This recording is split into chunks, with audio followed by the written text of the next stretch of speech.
Así inicia esa noticia en profundidad. Qué placer acompañarles. Soy Tatiana Pérez y les saludo desde nuestra sede central en Caracas, en Venezuela. A partir de este momento, en la próxima hora, tenemos dos temas. Un país con dos aristas. Comenzamos así titulares. Es Colombia con la primera arista, 37 muertos, más de 450 desaparecidos. En 10 días de paro cívico, dentro y fuera del país crecen las reacciones de condena. ¿Quiénes son las personas asesinadas? ¿Dónde están los desaparecidos? Vamos a verlo. En Noticia Colombia, con la segunda arista, segundo día de encuentros del presidente Iván Duque con partidos políticos, aún sin una reunión con los líderes del paro cívico que cumple 10 días. ¿A qué sectores movilizados representan estos políticos? Vamos a verlo. En Noticia Perú, a un mes de la segunda vuelta presidencial, una nueva encuesta mantiene la ventaja del candidato de izquierda Pedro Castillo sobre la derechista Keiko Fujimori, pero la diferencia disminuye. ¿Cuáles son las razones? Vamos a profundizar en ello. Noticia casi comienza. Bienvenidos, bienvenidas.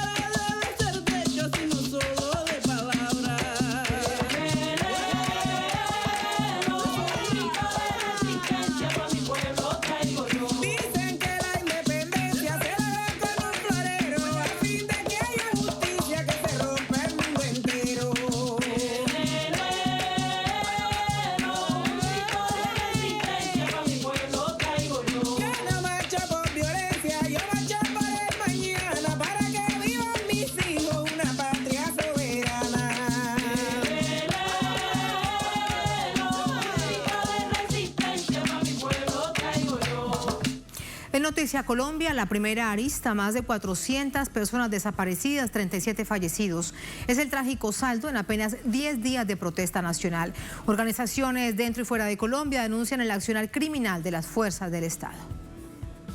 Hasta este 7 de mayo, la ONG Temblores registra 1.773 casos de violencia policial y 37 víctimas mortales de la misma. Una de las víctimas mortales en el contexto del paro nacional fue el estudiante Juan Diego Perdomo Monroy, de 20 años. El primer indicio de su muerte es una falla cardíaca justo en medio de las protestas el 28 de abril. Su último estado de WhatsApp, antes de salir de casa en Beiba, Huila, decía: "Si no llego a casa, me mató el Estado". El estudiante de 17 años, Marcelo Agredo, falleció el 28 de abril en Cali, Valle del Cauca. El joven intentó pegarle una patada a un policía y este reaccionó accionando su arma en 2 oportunidades contra Agredo, quien cayó al recibir un impacto de bala en la cabeza. Brian Fernando Niño, de 24 años, murió el 1 de mayo por el impacto de un gas lacrimógeno en un ojo, disparado desde una tanqueta del SMAT. Un mayor de la policía ya fue capturado por ese hecho y lo investiga la justicia penal militar por homicidio. Nicolás Guerrero fue asesinado con un disparo en la cabeza por parte de la policía, también en Cali. El joven de 22 años se encontraba en una velatón el 2 de mayo, que terminó en enfrentamientos con el SMAT. Las historias de otras víctimas mortales coinciden en el accionar ilegal de las fuerzas de seguridad y en el espíritu de una juventud que sale a las calles para defender a su país y se les roba la vida. A estas desgarradoras historias se suma la alarmante cifra de 471 personas desaparecidas desde que iniciaron las manifestaciones el 28 de abril, contabilizadas por la Mesa de Trabajo sobre Desaparición Forzada en Colombia. De ese total, apenas 92 personas han aparecido. En un comunicado, el organismo denuncia además que varios manifestantes, luego de ser privados arbitrariamente de la libertad, son movilizados a sitios no autorizados por la ley y sin presencia del Ministerio Público. Sobre este particular circulan denuncias en redes sociales. Ocurre, por ejemplo, en el municipio Gallancipá, departamento de Cundinamarca. Luisa, se los llevan, los tienen en una finca que se llama Las Fresas, aquí en Chía, Pía, Guaymaral. Ni siquiera los llevaron para una institución formal. Por favor, tú también, que mi tía, si se puede comunicar con Karen o con quien sea, háblalo con mi tía Sandra, que ella hable con sus amigos, porque se los llevaron para una finca Las Fresas. Asimismo, Mesa de Trabajo sobre Desaparición Forzada informó que las víctimas denuncian que fueron golpeadas, sometidas a torturas, tratos crueles, inhumanos y degradantes, además de violencia sexual y basada en género, en el caso de mujeres e integrantes de población LGBTI. Más información a esta hora desde Bogotá con nuestro corresponsal Hernán Tovar. Hernán, ¿cómo finaliza esta nueva jornada de paro nacional? Con menos movilizaciones, pero con concentraciones permanentes, con bloqueos de vías en las principales ciudades del país. Adelante, muy buenas noches. Así es, Tatiana, muy buenas noches. Pues nosotros seguimos en las calles de Bogotá dando cuenta de las diferentes expresiones y manifestaciones de la gente que ha salido a las calles, precisamente en rechazo a la violencia policial, a la brutalidad del Escuadrón Móvil Antidisturbios. Pero miremos un poco lo que se está desarrollando en este momento en el centro de la ciudad, en la localidad de Teusaquillo. Aquí este sitio se ha convertido en un sitio de congregación de las personas, de los ciudadanos, que se expresan en contra de la violencia que se está viviendo en el país. Ya usted lo referenciaba, Tatiana, en los diferentes reportes que hacíamos. Los asesinatos superan los 30, las desapariciones ya superan las 400. Y es que, Tatiana, hay que decir que no solo son desapariciones, sino detenciones arbitrarias por parte de los integrantes de la policía. Hay denuncias de abusos de personas que han estado incomunicadas, una vez capturadas han sido incomunicadas, se les ha retirado por parte de la policía sus aparatos de comunicación y no se les permite que se pongan en contacto con sus familiares.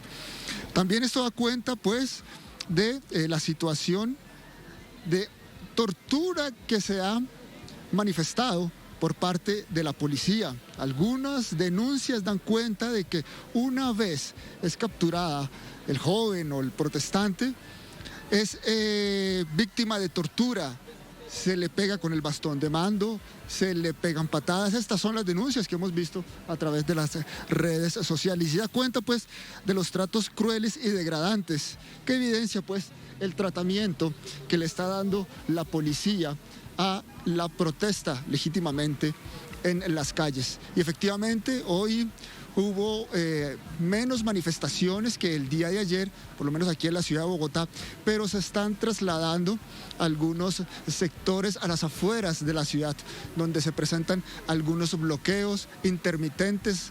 Los ciudadanos salen, bloquean la vía, media hora la desbloquean para que pasen los carros, sobre todo con insumos y alimentos. Y eso está pasando en las afueras de Bogotá y en otras carreteras del país. Aquí sigue la manifestación de las personas en contra de la brutalidad policial y exigiendo que se hable precisamente con ellos, con las personas que están en las calles. Se le exige al presidente que no tenga tantas reuniones con políticos o con gremios, sino que se reúna de manera urgente con las personas que hacen parte del Comité del Paro y con la ciudadanía en general, que sale a las calles exigiendo sus legítimos derechos. Exactamente, Hernán. En estas acciones, en estas expresiones que continúan, es parte de lo que hemos escuchado. Pero, ¿qué pasa con nosotros los jóvenes, que somos la mayoría de los que nos encontramos en las calles en este paro cívico nacional? Muchísimas gracias, Hernán. Muy buenas noches. Son hechos que vamos a analizar. Gracias, Hernán. Buenas noches con Alberto Yepes. Él es miembro de la Coordinación Colombia, Europa, Estados Unidos, también con nosotros desde Bogotá. Alberto, muy buenas noches. Bienvenido. ¿Cómo está? Buenas noches a los espectadores de Telesur. Muy bien. Muchísimas gracias. Alberto, sobre dos cifras que hay una amplia condena nacional e internacional. Lo decíamos en titulares, 37 muertos, más de 400 personas desaparecidas en 10 días de paro nacional. ¿Cuál es, digamos, si usted le encuentra alguna explicación primero con la segunda cifra. Los primeros días se hablaban de 80 personas desaparecidas, hace 48 horas 300 y hace solo menos de 24 más de 450.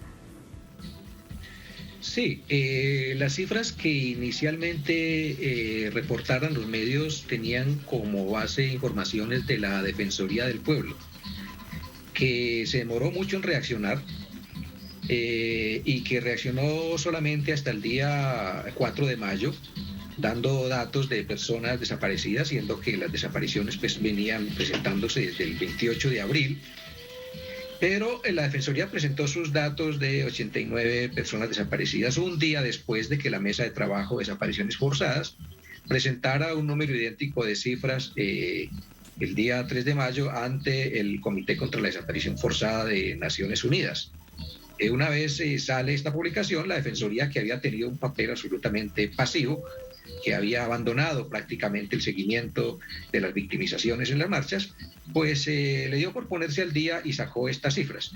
Pero la Defensoría no ha tenido un papel muy activo en el acompañamiento de las victimizaciones y tampoco de las marchas en terreno, y por esa razón las organizaciones de derechos humanos decidimos ponernos al frente de una tarea que debería estar desempeñando el Ministerio Público, y comenzamos a recopilar datos de personas dadas por desaparecidas, personas reportadas por sus familiares, por sus amigos, por sus círculos íntimos en las redes sociales, y obtuvimos esta cifra de 471 personas reportadas por como desaparecidas, de las cuales cerca de más de 80 pues han aparecido ya, de suerte que tenemos un registro de 379 personas en este momento, de los cuales no tenemos la certeza de cuál ha sido su paradero o cuál ha sido su suerte, y que esperamos que las autoridades y especialmente la Fiscalía General de la Nación pueda adelantar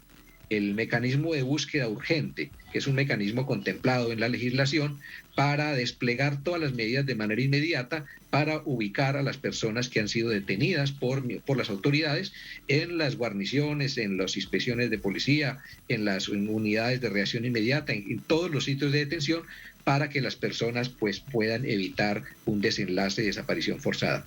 Esa es la razón por la que las cifras difieren. Nosotros no estamos diciendo que en este momento sean víctimas verificadas, consolidadas de desaparición forzada, pero sí que son víctimas reportadas como desaparecidas por sus familiares, sus amigos, sus entornos, a las organizaciones, y aunque algunas de ellas han aparecido, no quiere eso decir que no estuvieron durante ese tiempo en situación de desaparición por la negación de información que las autoridades tuvieron cuando se les consultó sobre el paradero de ellas. Son 379 personas entonces en este momento, de acuerdo a las cifras que ustedes han logrado recopilar, reportadas como desaparecidas. De estas personas, algunas han sido reportadas o se ha podido comprobar que hayan fallecido hace algunos días producto de una primera lista, pero todo esto además responde a información de redes sociales. Bien, usted recuerda que la Defensoría del Pueblo no explica lo que está sucediendo, no ayuda a aportar también a la información transparente, y se reportaba entonces que en una de las listas de personas desaparecidas luego apareció 48 horas después un jovencito de Risaralda en el río Cauca. Sí, aparecieron dos personas en el mismo sitio, una de ellas identificada, otra sin identificar, luego de que en el municipio de La Virginia, en Risaralda, se hubiera dado una represión por parte del ESMAD, es decir, el Cuerpo Antidisturbios de la policía, que reprimió a balazos esta protesta, y desde ese momento se tenía el reporte de algunas personas desaparecidas, una de las cuales apareció junto a otra persona no identificada 3 días después. Pues eso demuestra la urgencia que se tiene de moverse rápidamente para ubicar a estas personas, porque cada segundo, cada minuto que pase, la vida de las personas puede correr peligro. En el día de hoy nos informaron que otra persona reportada como desaparecida, el señor Álvaro Alberto Marín Arias, en el municipio de Macanal, en el Boyacá, también, que había sido reportado como desaparecido, fue también encontrado el día de hoy desaparecido. De suerte que es un riesgo y un temor que tenemos que algunas de las personas sean asesinadas o sean... Permíteme, te pregunto para claridad. Álvaro Arias en el departamento de Boyacá figuraba como desaparecido. Álvaro Alberto Marín Arias. Sí. ¿Y apareció hoy con vida o muerto? Apareció hoy muerto. Apareció muerto en el departamento de Boyacá.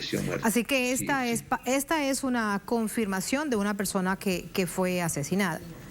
Sí, una tercera persona, porque como me dije, con el señor Bragian Gabriel López Rojas, que apareció en el río Cauca, asesinado, junto con otra persona no identificada, y el señor Álvaro Alberto Marín, pues serían 3 personas.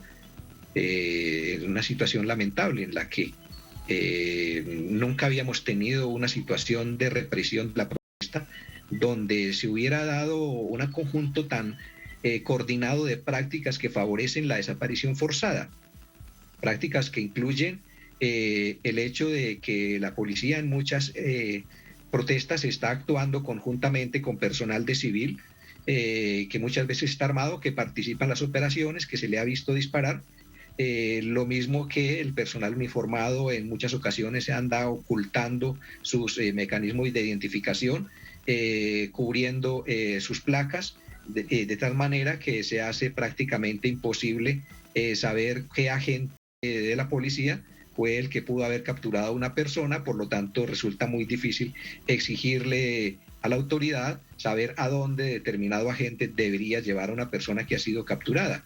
Aparte de eso, pues la mayor parte de las desapariciones se dan en las horas de la noche, y también se han aprovechado que en sitios donde ha habido muchas confrontaciones con la autoridad, pues hemos tenido cortes de energía para poder actuar en la oscuridad, y también, como sucedió el día 4 de mayo, pues cortes de la señal de internet que impidieron la transmisión de lives o en vivos para las personas que pudieran transmitir en directo por internet los episodios en que se estaban siendo víctimas de agresión. Aparte de eso, pues muchas personas son sometidas a largos recorridos antes de ser llevadas a sus lugares de reclusión final de 18, 20, 22 horas, con lo que las familias pues terminan en medio de situaciones de angustia reportando sus personas como desaparecidas. Claro. No contentos con eso, pues en los propios sitios de reclusión se niegan a entregarles información a sus familiares, o se les miente diciendo que no están ahí. Y inclusive personas que están en las unidades de reacción inmediata, los abogados que han tenido poder de sus madres, de sus padres, para representar a personas detenidas, han tenido que esperar 5 o 6 horas, donde se les ha negado que en esos centros estaban las personas a los cuales ellos iban a representar para su defensa. Complicando la situación con el hecho de que las personas muchas veces, cuando son ingresadas a estos lugares, se les son decomisados sus medios de comunicación, sus teléfonos celulares, no se les comunica a sus familias, y también los hurtos de los teléfonos celulares se han venido haciendo en muchas partes reportadas a personas que son detenidas, o inclusive a reporteros independientes, con una práctica que es el retiro de las SIM cards, el hurto de las cámaras, el despojo de material fílmico que impide el registrar las capturas o las detenciones de las personas. Aparte de eso, con una actividad muy agresiva en contra de los defensores de derechos humanos que están actuando en terreno para verificar los hechos, en el que cerca de 50 defensores de derechos humanos han sufrido agresiones, inclusive golpizas, amenazas a sus vidas, inclusive intentos de rapto ellos mismos para subirlos en camionetas donde pretendían ser desaparecidos. Y el extremo de tratar de ocultar evidencias, pues ha llegado a casos como en la ciudad de Cali, donde una misión de verificación, donde estaban compuestas inclusive por integrantes de la Iglesia Católica, la Defensoría del Pueblo, inclusive de la propia oficina del Alto Comisionado de Naciones Unidas, pues fue agredida inclusive con balazos por parte de la policía. Parece que ya no les importa demasiado, tratando de ahuyentar la presencia de defensores de derechos humanos o misiones de verificación de las zonas donde pudieran presentarse estas detenciones arbitrarias, y donde se presentan, además de estas detenciones arbitrarias, otras prácticas como tratos crueles, inhumanos o degradantes, abusivos contra la población. Inclusive se han reportado 11 casos de violencia sexual todos en contra de mujeres. Alberto, todas estas todo son esto prácticas que que nos favorecen la dices, desaparición forzada. sí, todo esto que nos dices, todo este balance que nos entregas, realmente es aterrador y evidencia que hay una violación sistemática de derechos humanos, una violación tras otra, incluso sobre las mismas personas en distintas ocasiones. A todo esto preguntarte si han recibido ustedes también denuncias concretas acerca de lugares ilegales a donde son llevadas estas personas, es decir, no instituciones policiales, no instituciones como por ejemplo las URI o los CAI en Colombia, sino por ejemplo, hace unos 3 días se denunciaba que estaban siendo llevados un grupo de jóvenes a un coliseo en una ciudad. Sí, efectivamente, en ciudades como Pasto o Cali, pues se ha denunciado que las personas no están siendo llevadas a sitios autorizados. Se han llevado muchas de ellas a centros deportivos, a coliseos, donde primero no son centros autorizados y segundo, no existe presencia del Ministerio Público como es obligatorio, pero también hemos tenido que inclusive en los propios centros oficiales no se ha dado el registro completo e inmediato de personas que han sido detenidas, como es obligación en la ley y como deben verificarlo tanto la Procuraduría como las personerías. La ausencia de un registro inmediato de personas que han sido detenidas, pues es otro de los factores que puede propiciar prácticas de desaparición, pero también el hecho de que las personas sean golpeadas, maltratadas, aporreadas mientras se practica su detención. Un factor que ha favorecido también masivamente es que se ha hecho un abuso de una figura que en Colombia existe en el Código de Policía, que es el traslado por protección. El traslado por protección está contemplado como un mecanismo en el que la policía puede llevar a una persona a un lugar seguro cuando esa persona está exaltada y corre en riesgo su vida o su integridad o la de otras personas, con la finalidad de llamar a sus familiares de manera inmediata y para que sus familiares pasen a recogerlo y lo pongan pues a resguardo en un sitio seguro. Pero esa que está contemplada como una medida de protección se está utilizando como una medida de contener y reprimir la protesta y básicamente como un medio de castigo a personas que están ejerciendo su derecho a reclamarle a las autoridades lo que le corresponde, el ejercicio ciudadano de sus derechos. Es decir, una medida que estaba pensada para proteger las personas terminó siendo convertida en un instrumento para reprimir y castigar a las personas, que además no son puestas inmediatamente y en conocimiento de sus familiares, sino que se espera hasta cerca de 36 horas y muchas veces excediendo estos límites para poder ponerlas en libertad. Sí, Toda esta falta de información es lo que genera que se generen estos registros tan grandes de personas angustiadas que reportan a sus familiares como personas desaparecidas. Con todo eso que nos dice, de ahí entendemos de dónde sale esta cifra que sin duda es muy alarmante, Alberto. 379 personas reportadas como desaparecidas. Pero todo esto que nos cuentas pareciese que fuese una radiografía, Alberto, de un país en dictadura. Y resulta que Colombia dice que es una democracia sólida. ¿Cuál es tu opinión? Pues lo más alarmante, estas cifras tan dramáticas, de 37 personas asesinadas, estas 371 personas detenidas con probabilidades de desaparición, 934 detenciones arbitrarias, 234 personas heridas, lastimadas, 98, digamos, con paro de arma de fuego, 10 personas que han perdido sus ojos por mutilación, por la práctica de disparar directamente al rostro de los manifestantes.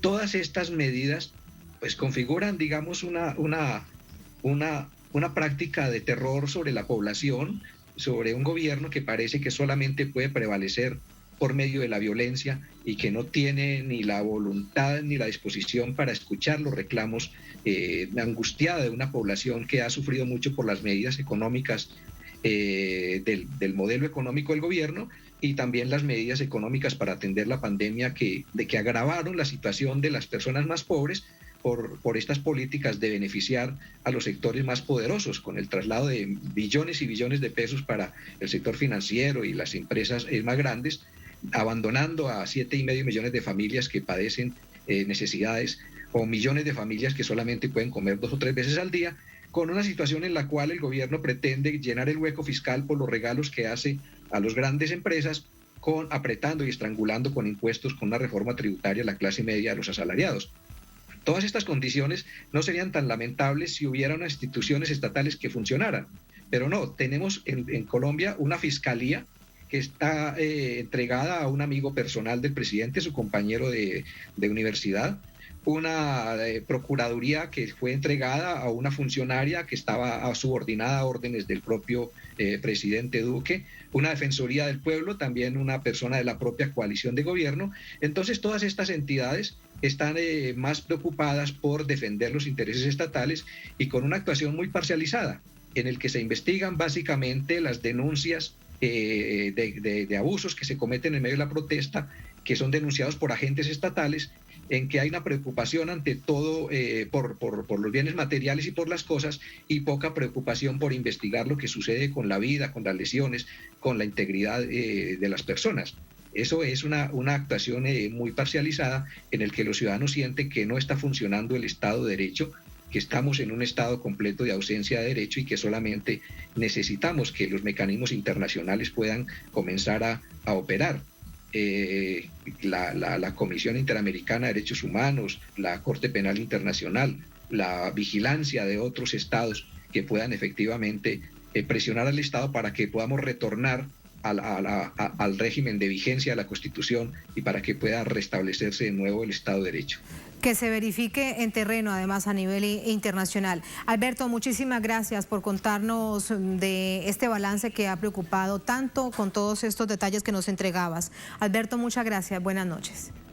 Bueno, que estén muy bien. Buenas noches. Buenas noches. Así vamos a la primera pausa en esta emisión de Noticias. Volver en Noticia Colombia, la segunda arista. Segundo día de encuentro del presidente Iván Duque con partidos políticos, aún sin una reunión con líderes del paro cívico que cumple 10 días y menos con la juventud. ¿A qué sectores movilizados se representan los políticos que ven ustedes en pantalla? Bueno, vamos a verlo al volver en Es Noticia.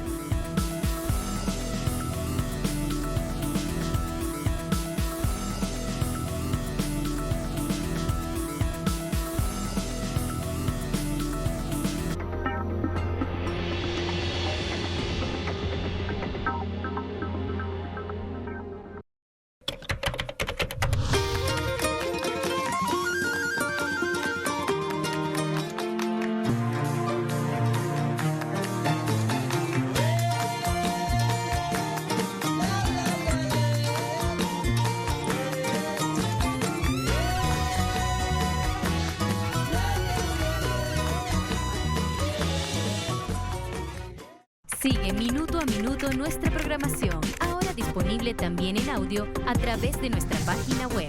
Podrás mantenerte al día sobre los acontecimientos y noticias que suceden alrededor del mundo con un enfoque latinoamericano y confiable.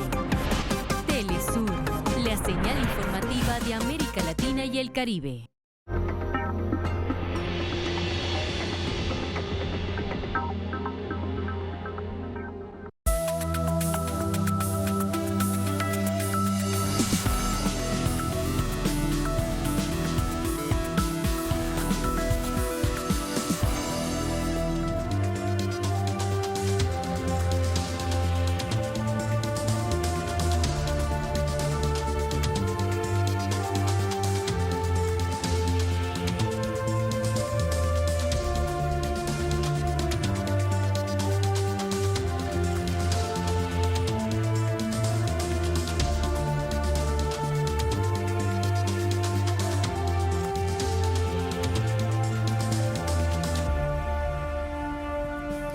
En Noticia Colombia, la segunda arista, la difícil situación del país ha obligado al gobierno del presidente Duque a establecer puentes de diálogo con algunos sectores políticos, incluso opositores.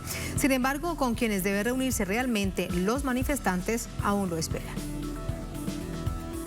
Luego del rechazo internacional generalizado contra el gobierno del presidente Iván Duque, el mandatario cedió al diálogo con otros sectores no afectos a su gobierno. De esta manera, este viernes, en el Palacio de Nariño, sostuvo una reunión con la denominada Coalición de la Esperanza. Sin embargo, el precandidato presidencial de la coalición, Camilo Romero, no asistió. Según medios locales, Romero aseveró que le parecía una desconexión de la realidad prestarse para una reunión con el presidente sin que exista una desmilitarización. Tal reunión fue rechazada por los manifestantes y no arrojó resultados satisfactorios para la coalición. salimos con los mismos desacuerdos que entramos. No veníamos a buscar negociación. Los que negocian con el gobierno nacional tiene que ser el Comité Nacional del Paro, los jóvenes que están protestando en las calles y las distintas organizaciones sociales. El presidente tiene que entender el descontento social hoy del país, tiene que entender la crisis social. Este jueves, el ministro de Hacienda, José Manuel Restrepo, logró reunirse con el expresidente y jefe del Partido Liberal, César Gaviria, opositor al gobierno. Según se informó vía web, Gaviria instó al Ejecutivo a reunirse con los sindicatos y los estudiantes y a instalar una mesa de concertación con las víctimas de la represión. Solo así aceptará reunirse con Duque y dejó claro que no apoyará la reforma tributaria que hizo estallar las protestas. A pesar de estos tardíos gestos de diálogo, hasta ahora, solo el Senado de la República logró reunirse vía telemática con el Comité Nacional de Paro y otros entes del poder público instituido. Una audiencia transmitida en vivo con el ministro del Interior, Daniel Palacios, abucheado por los usuarios conectados en vivo por afirmar que el gobierno había llamado al diálogo desde el principio. Un diálogo que hasta entonces solo habían tenido con sus aliados. El Comité Nacional de Paro recibió, durante la audiencia, la invitación del presidente para reunirse, pero para el día 10 de mayo. A pesar de esta invitación, el comité se mantiene fiel a lo que el pueblo en las calles exige. El paro seguirá mientras no cese la militarización de las ciudades y mientras no se desmonte el escuadrón antidisturbios. Además, sostienen un pliego de 6 peticiones que no son el acícate del paro nacional. Hasta la mañana de este jueves, Duque sostuvo una reunión sin mayores problemas con las altas cortes, las cuales, en un comunicado leído junto a él, mostraron indolencia ante la militarización y la represión brutal. Mientras tanto, termina la semana y aún ni los estudiantes, ni los indígenas, ni los otros sectores de la sociedad que siguen manifestándose en las calles reciben gesto alguno que propicie el diálogo por parte del gobierno. Entramos de inmediato con el análisis. Para ello nos acompaña César Pachón, es líder campesino, es congresista de la República, nos acompaña desde Boyacá. César, muy buenas noches, bienvenido. Buenas noches, Tatiana, un cordial saludo para ti y para todos los televidentes. Muchísimas gracias. César, preguntarte primero acerca de estas reuniones, ya es la segunda jornada de ellas entre el presidente Iván Duque con algunos partidos políticos, no me refiero a las primeras que eran de su coalición y pues obviamente entendemos que por ser coalición lo acompañan perfectamente, no, con otros como por ejemplo ayer con el expresidente César Gaviria del Partido Liberal y hoy con otros referentes de la política que no son uribistas abiertamente, pero que en otras oportunidades sí han tenido relación con el presidente Duque o con gobierno uribista. Todo esto para preguntarte, ¿cuál es tu opinión acerca de esas reuniones? Si lo que se intenta es dilatar o puede realmente salir algo de allí. Bueno, la verdad es que los políticos con los que se reunió esta mañana el presidente Duque fueron de los primeros que salieron a decir que no fueran a marchar, que hicieran una marcha virtual. Entonces están totalmente deslegitimados, no tienen el apoyo popular. Hoy digamos que la gente que está en las calles, está en los bloqueos, está en el paro, viene de diferentes sectores, ni siquiera hay una identificación de líderes puntuales. Es un estallido social que guarda un cúmulo de estos últimos 10 años de paros, donde estuvimos los campesinos, estudiantes, camioneros, indígenas, la minga, en fin, y digamos que hoy este diálogo no lo debe llevar el presidente de la República con ningunos políticos, lo debe llevar única y exclusivamente con los sectores sociales que hoy están movilizados, y esa es la invitación que le hacemos, parando todos los hechos de violencia, respetando los derechos humanos, desmilitarizando las ciudades, pero concentrándose en el diálogo con los que debe dialogar, que son los sectores sociales movilizados. No necesitan ningún intermediario de ningún sector político. Nosotros los que estamos en la oposición simplemente decimos, podemos ser garantes, queremos que haya paz, que no haya más muertos, que no haya más violación de derechos humanos por parte del gobierno nacional, del ejército y de la policía. César, ¿y para qué esa reunión? La veíamos precisamente mientras nos entregas tu reflexión con estos políticos, la mayoría de ellos de larga data, bastante conocidos en distintas partes del país. ¿Por qué entonces? ¿Cuál es el objetivo? ¿Qué crees con respecto a lo que realmente pudiese salir de allí de un encuentro con estos representantes de distintos partidos políticos y movimientos en el país? Pues el presidente está buscando cansar a los manifestantes, agotar el tiempo, desinflar el paro y a la vez pues busca reuniones con sectores que pueden terminar siendo sus aliados o que en algunos tiempos han sido aliados de ellos. Quiere, digamos, como mostrarle al país que está haciendo iniciativas, reuniones, pero la verdad que hoy la sociedad civil movilizada no da buen recibo de este tipo de reuniones, al contrario, le ha dado rabia, repudio este tipo de reuniones que se han llevado a cabo. Yo creo que todos los sectores políticos en Colombia debemos respetar a los marchantes, a la gente del paro y seguirle invitando al presidente de la República a que directamente dialogue con ellos y empiece a tener gestos de buena voluntad. Así como retiró la reforma tributaria del Congreso, también lo que se está pidiendo es que esta propuesta de reforma a la salud que va desde el gobierno colombiano pues no se dé, porque prácticamente es privatizar un derecho y hacer más costosa o menos accesible el derecho a la salud. Y bueno, que empiece a mostrar acciones que ya conoce, porque es que en el Ministerio del Interior y en estos ministerios pues está el cúmulo de los procesos que ha llevado a cabo el gobierno, todas las propuestas, todos los acuerdos, están allí firmados, pero todo ha sido un engaño.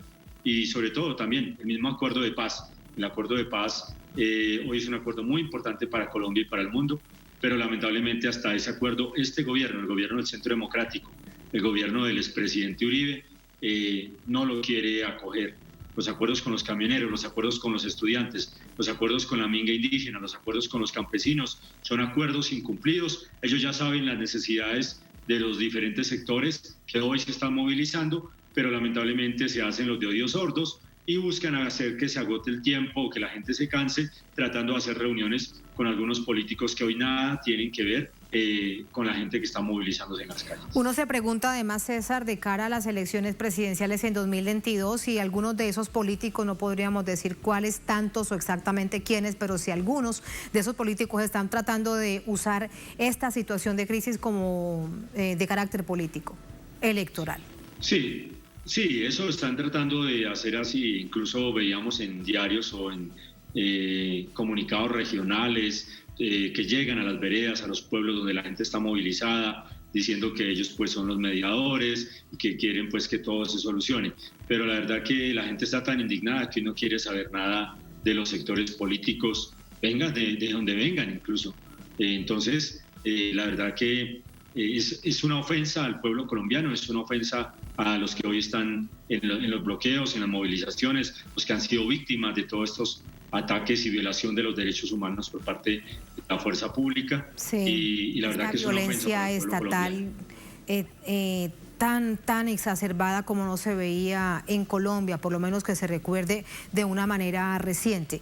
Ahora, César, hay unos rostros visibles como convocantes del paro. Hablamos de las centrales obreras, de la CUT, por ejemplo, de FECODE, que se dicen que se reunirán. El presidente ha dicho que se reunirá con ellos el próximo lunes. Veremos, ellos tenían una reunión esta noche, pero son rostros visibles de esta movilización. Nos hablas de los jóvenes, nos hablas de los campesinos, además un sector que también representas en el departamento del Boyacá, un departamento agrícola por excelencia del país. ¿Qué pasa con los sectores indígenas? Si el gobierno, por ejemplo, dice vengan a dialogar, ¿quiénes serían? ¿Necesitarían encontrar algunas voces que los representen? ¿Cómo sería esto? Sí, yo creo que primero lo que debe hacer el gobierno es parar la violación de derechos humanos. Se debe hacer un pacto de no agresión de las partes y obviamente ir al epicentro hoy, que es la ciudad de Cali. Estamos haciendo esa invitación porque hay un conflicto muy fuerte en el Valle del Cauca, en el sur del país, e ir a ese epicentro y desde allí mostrar la cara y sentarse con los diferentes actores. Obviamente allí está la minga indígena, que tiene un cúmulo de demandas, pero también están allí miembros de sindicatos, de organizaciones. Ahora, como yo lo digo, El gobierno nacional ya conoce las demandas porque desde todo este cúmulo de tiempo, estos últimos 10 años, han existido las movilizaciones, hay unos acuerdos firmados por los diferentes gobiernos, sino que han sido incumplidos. Entonces, que no vengan a decir que es que hasta ahora se van a sentar en la mesa, que hasta ahora van a conocer qué es lo que demanda el pueblo colombiano.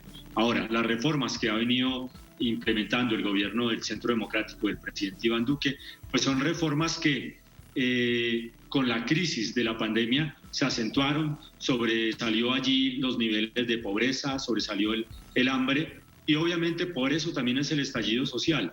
Pero estas reformas, como la que propone el gobierno de Iván Duque, en la reforma tributaria, en la reforma a la salud, son reformas que no convienen al pueblo colombiano, que ya se le ha dicho al gobierno nacional, y lo que esperamos pues simplemente que tenga actos de buena voluntad. Si quiere mostrarle al pueblo que tiene voluntad, continúe retirando estas reformas que son lesivas para la economía y para los derechos de los ciudadanos.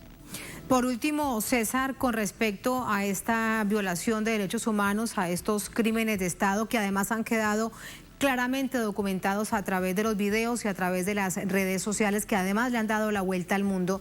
Nos ha contado nuestro corresponsal en Bogotá que hoy el ESMAD, el Escuadrón Móvil Antidisturbios, prácticamente ha desaparecido de las calles. Se mantiene la fuerza pública como tal, policía y ejército, pero no el ESMAD. Sin embargo, vemos un altísimo número de personas reportadas como desaparecidas, una cantidad de personas heridas y detenidas. ¿Crees que hay una nueva estrategia por parte del gobierno a través, por ejemplo, de los policías encubiertos? Sí, sí lo están haciendo y lo hemos visto y lo hemos denunciado a nivel nacional e internacional, donde a los policías los mandan ir de particular, vestidos como civiles, pero con su arma de fuego para buscar hacer disparos de frente a la población civil, meter miedo y buscar que la gente no continúe en las marchas. Incluso hemos encontrado estos días violaciones al derecho internacional humanitario, donde este ESMAD lo desplazan hacia los pueblos o los sitios alrededores de Bogotá, donde no está pudiendo pasar los alimentos, por ejemplo, o el transporte, y han aterrizado incluso en colegios o en zonas donde están violando claramente el derecho internacional humanitario y poniendo en riesgo la vida de niños y poniendo en riesgo la vida de mujeres y de personas vulnerables. También han utilizado sitios de reclusión que no son los indicados. El día de hoy, por ejemplo, recluyeron a jóvenes de acá del departamento de Cundinamarca, el departamento vecino, en una finca, los retuvieron, los llevaron hacia una finca en diferentes vehículos, incluso vehículos, algunos no identificados como vehículos de la fuerza pública, y aún estamos hoy en el proceso de reclamar dónde están esos jóvenes y en qué condiciones están.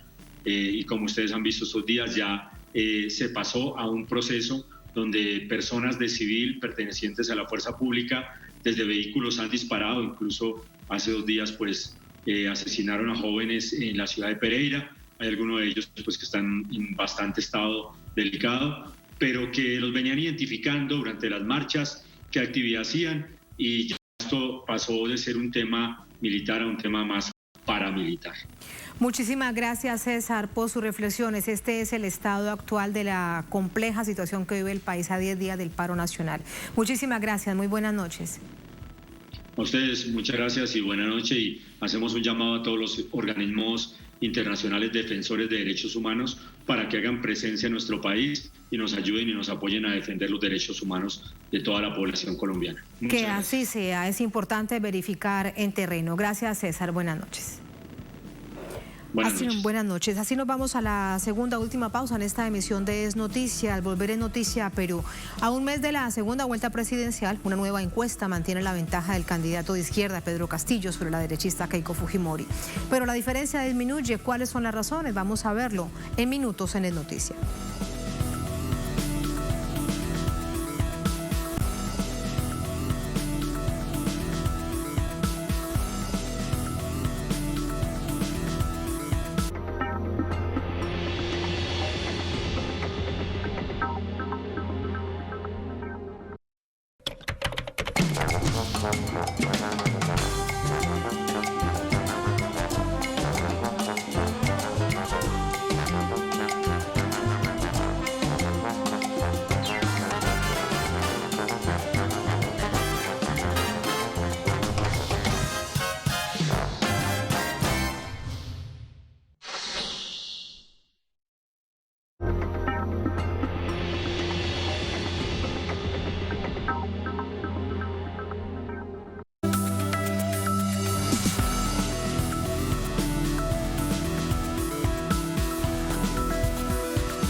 En Noticia Perú, nueva encuesta sobre intención de voto mantiene la ventaja de Pedro Castillo sobre Keiko Fujimori, pero esta crece y se le acerca. Vamos a revisar las cifras. A poco menos de un mes de celebrarse la segunda vuelta electoral, el candidato de izquierda Pedro Castillo sigue liderando la intención de voto, superando a su contendiente la derechista Keiko Fujimori. Según la empresa Datum Internacional, Castillo mantiene las preferencias con un 41% y Keiko Fujimori logra cortar la desventaja alcanzando un 36%. Este sondeo corresponde a una muestra de campo de los días 5 y 6 de mayo y que, según analistas, las preferencias de algunos votantes cambiaron luego del debate sostenido por ambos candidatos este 1 de mayo. Medios de comunicación hegemónicos hacen eco de la encuesta, que de acuerdo a la ficha técnica fue financiada por la empresa editora El Comercio. Sin embargo, otras encuestadoras como Ipsos indican en sus estudios que Castillo aventaja con 43% sobre 34% correspondiente a Fujimori, que sitúa la diferencia en 9 puntos porcentuales. Otros especialistas atribuyen el acortamiento de la brecha a una estrategia de desinformación y venezolanización de la campaña, con miras a dar un vuelco a las tendencias de las últimas semanas. Misma estrategia utilizada en otros países de la región. Vamos a consultarle de este panorama a Juan Diego Mota. Él es abogado, escritor, analista político de izquierda socialista. Nos acompaña desde Lima. Juan Diego, buenas noches, bienvenido.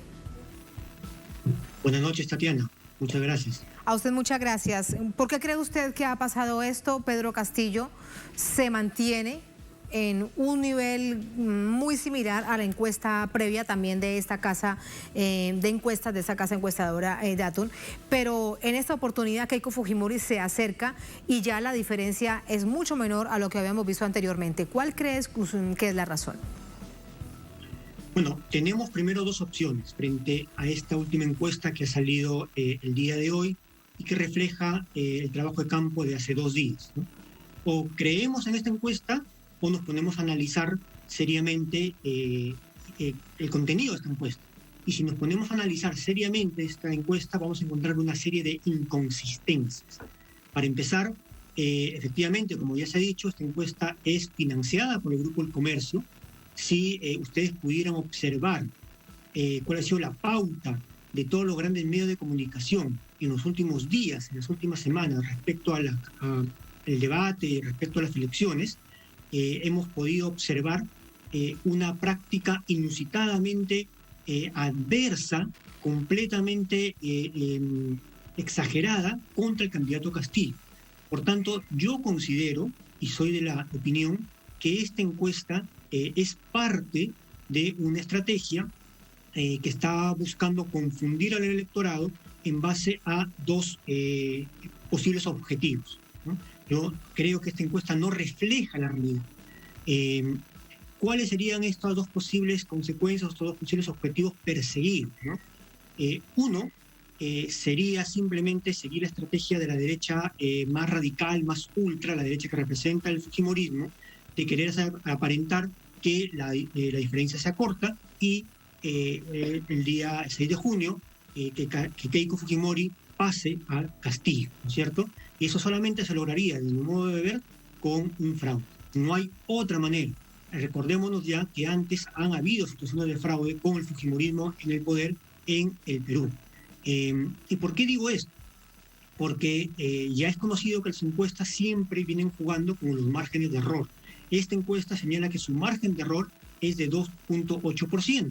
Normalmente lo que hacen estas encuestadoras es colocar esos puntos por debajo del número que ha sacado el candidato al que quieren atacar, y respecto a la candidata a la que quieren apoyar la ponen por encima. O sea, ponen 3 más a su candidata, a Keiko, y 3 menos a Castillo. Eso es posible, lo han hecho y en otras ocasiones.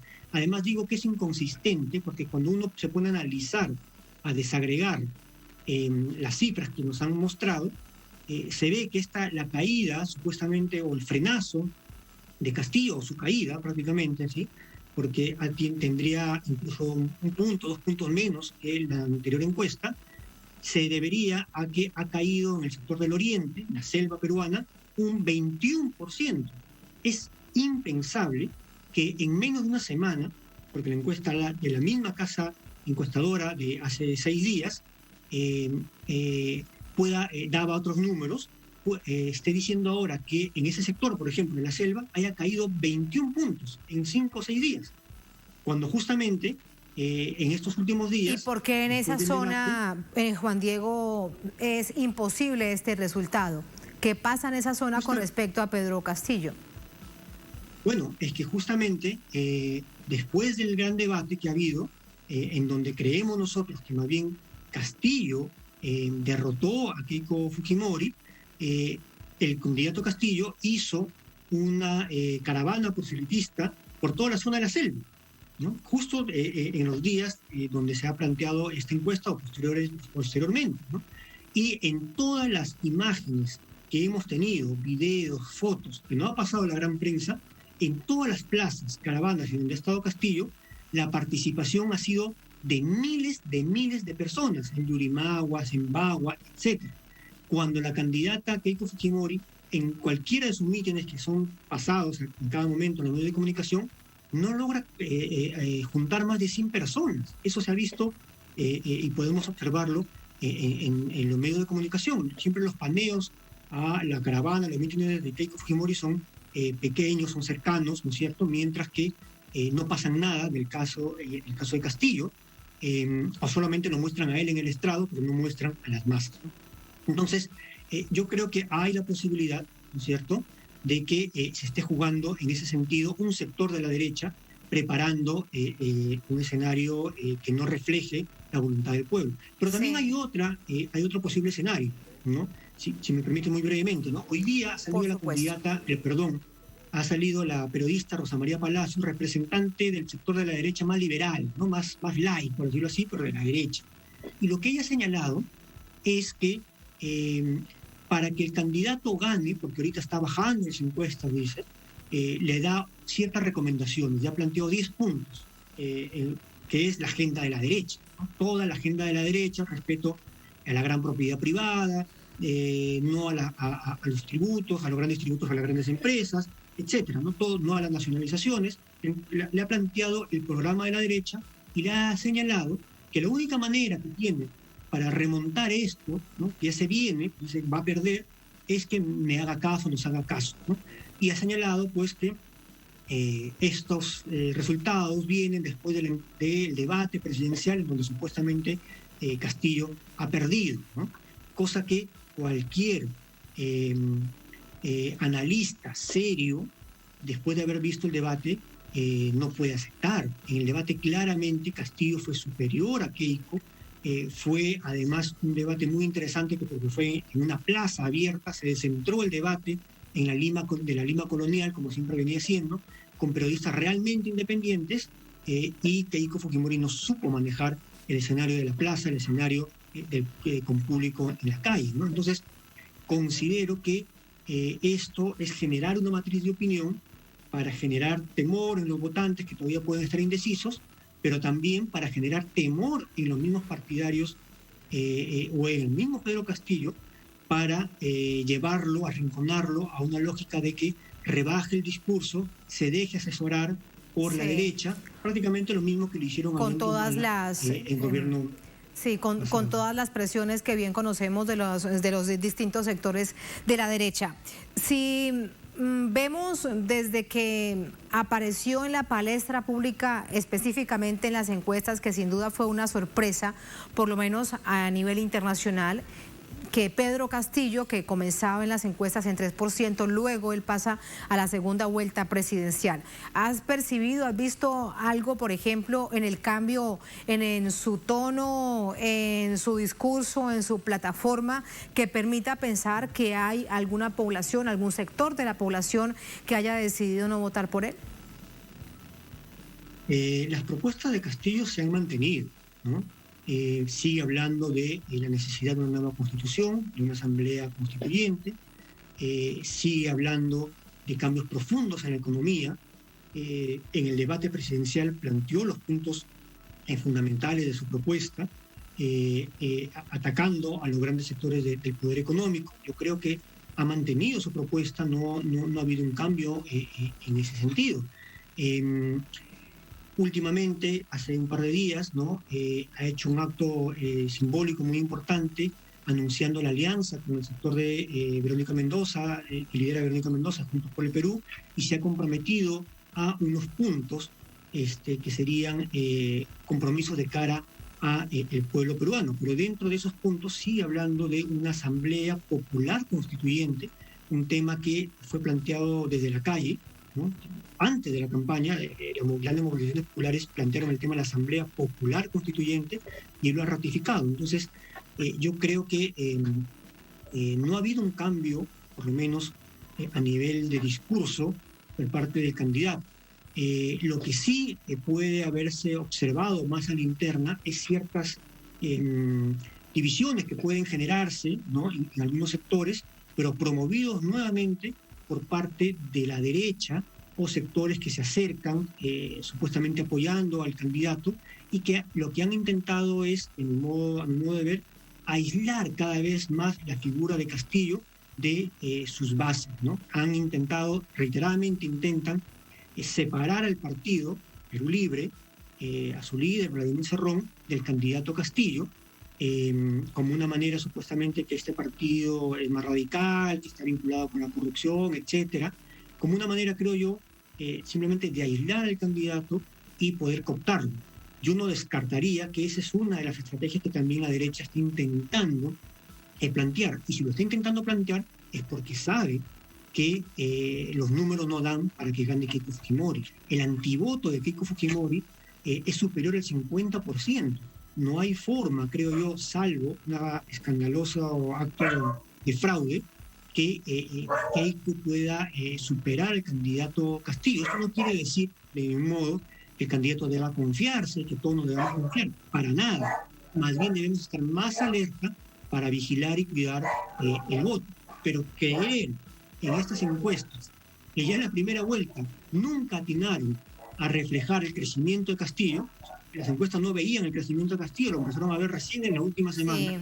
Sí, no hay por dónde, ¿no? Ese es un punto sin duda clave para tomar entonces con pinzas estas encuestas, estos resultados y lo que viene hasta la fecha en que se permiten ser publicadas de manera oficial. Muchísimas gracias, Juan Diego, por este análisis. Muy buenas noches. Muchas gracias, Tatiana, y ojalá solamente permitirme decirte que haya encuestas imparciales. La CELAC de repente podría ser una encuesta, sería muy importante porque aquí no hay encuestas imparciales, encuestadoras imparciales. Muchas gracias. Como la que ya habíamos visto, pero antes de la primera vuelta. Veremos si publican una antes de que finalice este periodo de campaña, antes del 6 de junio, precisamente, que es el día definitivo, la encuesta definitiva con el pueblo en las urnas. Muchas gracias, Juan Diego. Muy buenas noches. Buenas noches. Buenas noches. A ustedes gracias por habernos acompañado. Ponemos punto final a esta emisión de Noticia. Un placer como siempre. Será hasta el próximo lunes. Sigan con nosotros.